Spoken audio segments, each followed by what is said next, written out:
we're stuck here in Dotonbori after yung New Year na countdown. New Year countdown, no fireworks, no? Ganun ka-discipline.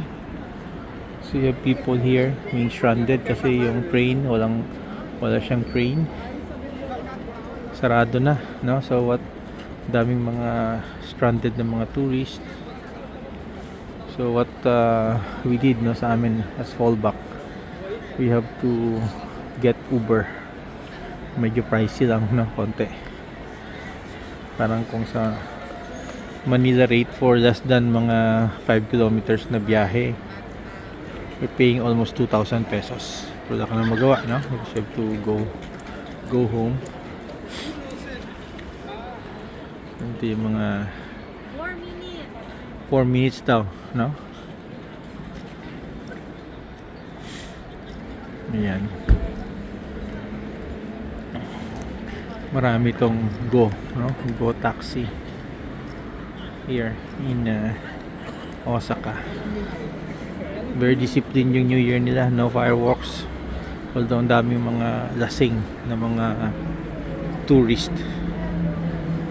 Until now, no, may mga celebration.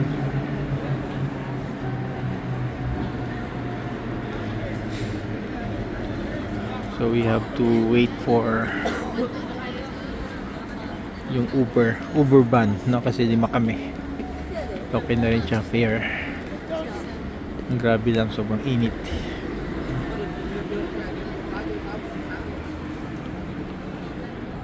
Ilang minutes na lang? 2 minutes? Hindi kaya. Dito yung pick up. No.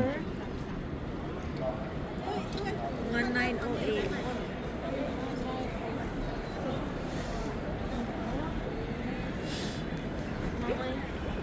It's not that near. Daming Go, no? Go? Yeah. Ano yun siya? Parang siyang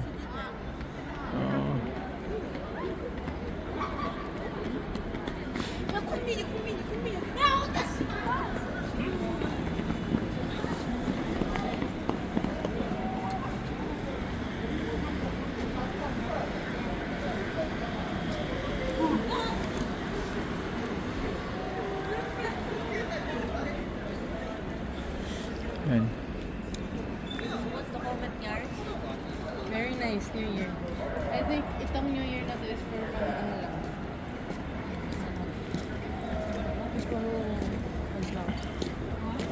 People who are drunk and can get drunk.